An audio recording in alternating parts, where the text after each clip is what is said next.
Do you remember that time?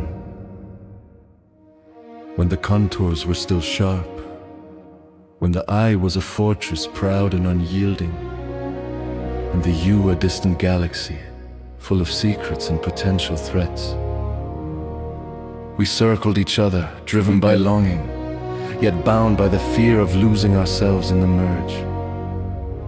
Every approach was a careful touch, a weighing between the desire for connection and the defense of one's own space. An invisible net of expectations and old wounds stretched between us, keeping us at a distance.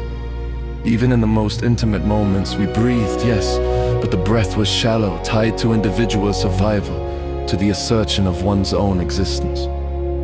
The path was not a straight one, but a labyrinth of mirrors that constantly confronted us with ourselves.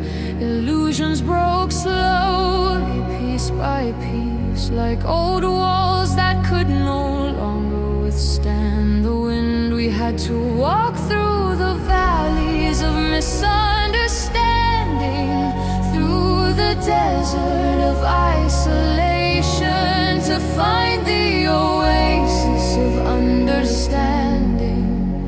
It was a process of letting go, not of giving up, but of unveiling what truly separated us. Our own projections, our outdated stories, our deep-seated fears of not being enough or being too much. We learned to hear the silence between the words, to recognize the message behind the gestures, and to find the truth in the unspoken. This is the space where I and you become sound without falling silent, where separation is an echo of the past and the present is an infinite resonant we. Here, there is no claim, only pure being, no demand, only deep realization. Here, we do not breathe side by side, but through the same divine spark that connects us, yet honors each of us in our unique entirety. And then, one day a new dawn broke, not with pomp and fanfare, but with the gentle certainty of a rising sun. The I no longer saw the you as a threat, but as a mirror reflecting its own wholeness. The you no longer saw in the I just its own projections, but the unique essence of another being.